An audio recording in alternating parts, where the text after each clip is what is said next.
Greetings. I'd like to share with you a few thoughts that I have concerning some things in the news about South Africa.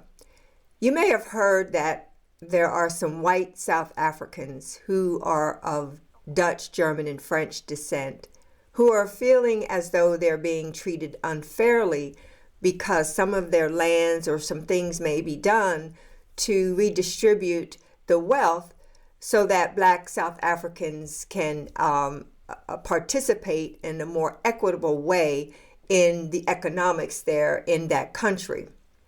Well, those feelings are hollow, in my opinion, and they're founded on blatantly untrue foundations.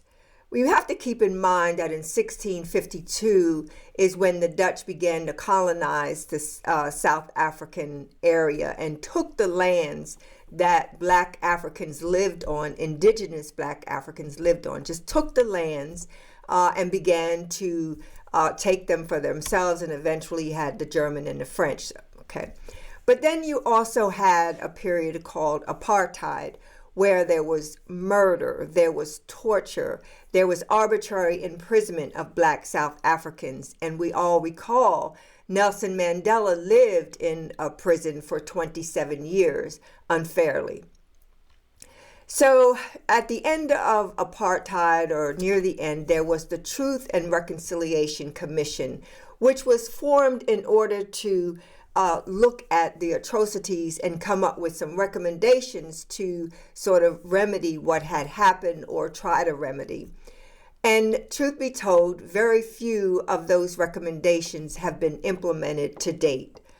So the idea that white South Africans are feeling unfairly treated, it just rings hollow. And I was in South Africa in 2022, and I got to see firsthand how the Black Africans lived. And it was heartbreaking. They were in shanty towns. At the end of the day, if they were in the downtown area and they were selling wares, they had to gather them all up and take the buses and go back into the segregated areas that still exist today. If you were to compare the poverty that they are living in to some of the poverty that we have in this country, it would pale in comparison.